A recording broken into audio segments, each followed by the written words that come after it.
नमस्कार viewers, welcome to Plutus IAS. आज हम ग्लोबल समुद्र फ्लोटिला के इंटरसेप्शन का लीगल एनालिसिस करेंगे। यह मई 2026 की एक बहुत बड़ी इंटरनेशनल घटना है जिसमें मैरीटाइम लॉ और नेशनल सिक्योरिटी के बीच का क्लैश साफ तौर पर देखा जा सकता है। इस फ्लोटिला का मेन मिशन गजा के लोगों तक 5000 टन से ज्यादा ह्यूमैनिटेरियन एड पहुंचाना था।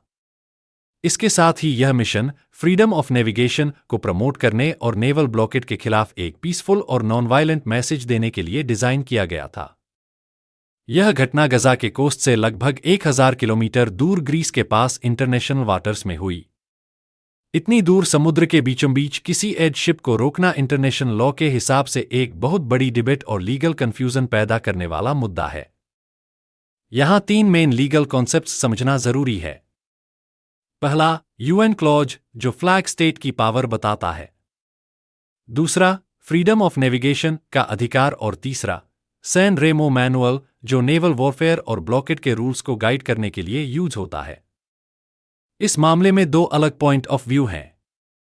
सिक्योरिटी लॉजिक कहता है कि वेपन्स की स्मगलिंग रोकने के लिए ब्लॉकेड और इंटरसेप्शन जरूरी है। वहीं ह्यूमैनिटेरियन लॉजिक कहता है कि एड ले जा रहे शिप्स को हाई सीज पर रोकना बिल्कुल गलत है। इस घटना का काफी बड़ा डिप्लोमेटिक असर हुआ है। यूरोपियन पार्लियामेंट के मेंबर्स ने मांग की है कि उनके शिप्स और एड वर्कर्स को पूरी सुरक्षा मिलनी चाहिए। उन्होंने इंटरनेशनल ट्रीटीज को मजबूती से लागू करने के लिए ग्लोबल लेवल पर काफी प्रेशर डाला है।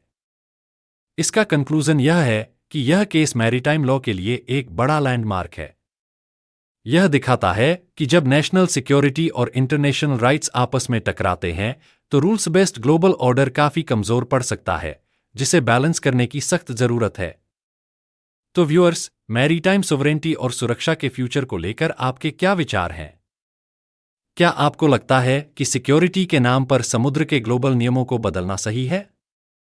आप इस टॉपिक पर अपनी राय हमें कमेंट सेक्शन में जरूर बताइए। अब यूपीएससी एस्पिरेंट्स के लिए एक मेंस प्रैक्टिस क्वेश्चन।